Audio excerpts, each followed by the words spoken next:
Hello guys, I am Arvind and this is continuation video of loops in C programming and it is part 7. So guys, in this lecture we are going to write few C programs. So guys, let's go ahead and we'll discuss the first program.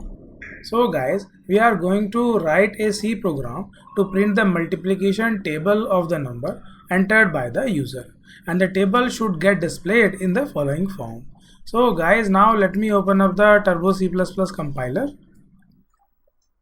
So guys, in this program we will print the table of a number entered by the user. So I have declared two variables n and I, and after that I am taking input from the user by using this scanf function for the variable n.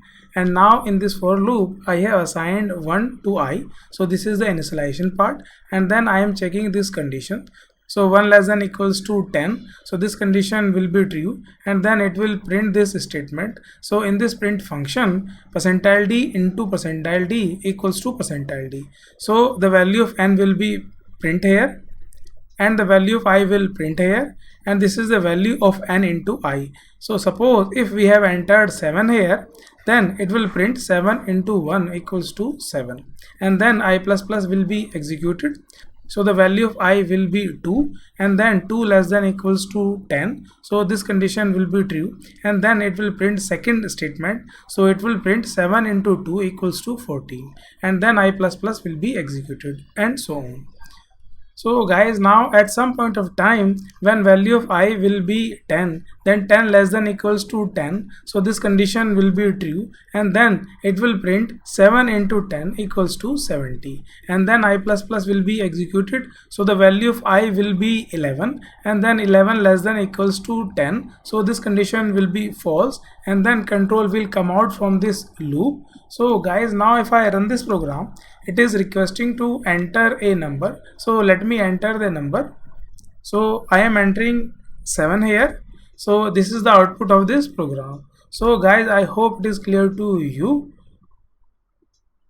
Now moving further guys. So guys, now we are going to write a C program to print all the ASCII values and their corresponding characters. And as we know that the ASCII values vary from 0 to 255. So guys, now let me open up the Turbo C++ compiler again. So guys, in this program we are going to print all the ASCII values and their corresponding characters. And as we know that the ASCII values vary from 0 to 255, so that's why I have initialized I with 0, and this is the condition. So initially when the value of I is 0 and 0 less than equals to 255, so this condition will be true, and then this printf statement will be executed. And in this printf statement we are printing the values of I and I.